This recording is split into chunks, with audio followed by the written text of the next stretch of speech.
In 1989, Bulgaria ceased to be a socialist state, and along with the political changes came increased artistic freedom. Lyuben Dilov himself had faced criticisms of not being communist enough during the socialist era.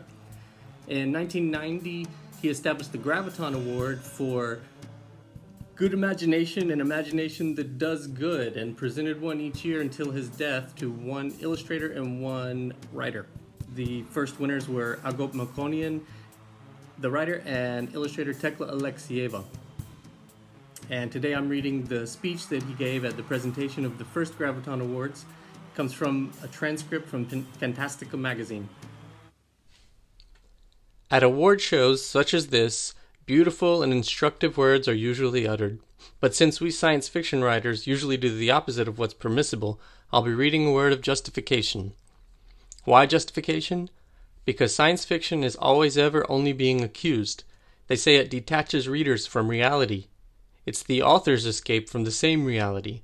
They say it's applied literature, or it's not literature at all. My defense will be short, because those present here today have nothing to justify to their own time and their own readers. And so, it was an escape from reality. It is true that Bulgarian science fiction writers were escaping, but what were they escaping from? From a reality that all our people are struggling to escape from now.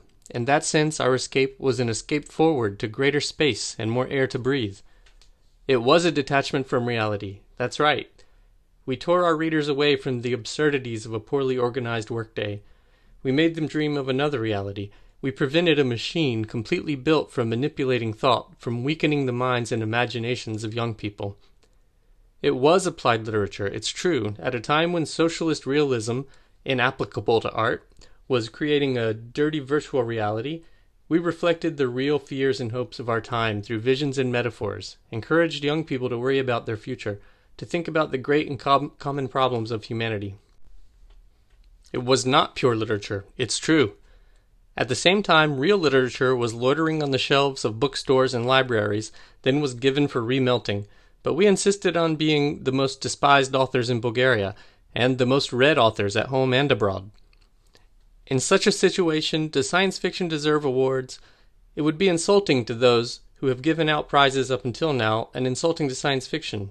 So let's create it ourselves. 7 or 8 years ago, in the same hall where we are now, a surely benevolent but rather naive jury proposed to the Writer Union of Bulgaria Board of Directors to present one of their annual awards to yet another one of my books. Mastit, a Bulgarian poet of the time, was indignant. How can you give him an award? With this science fiction, he always wants to say something else. So we should be grateful to this then ruling poet for protecting not only my work but all science fiction from the poor etiquette of the conjecture that he had discovered, the essence of its applicability, to always be saying something else, something different from the state directive. Thus, Bulgarian sci-fi is the only genre in our country that managed to protect itself from being polluted by the totalitarian regime, and this really does deserve some kind of award. We named the award for good imagination because none other than imagination is the god of this planet.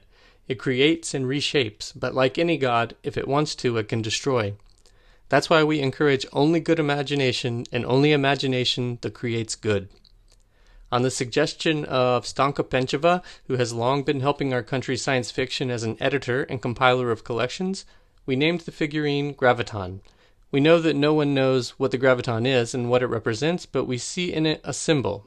It is the bearer of that great force that connects all things in nature, called gravity. And because, in the end, the graviton could also just be a figment of our imagination. Each figure was sculpted by the hands of 2 young artists, Kirill Christov and Vasko Badarov.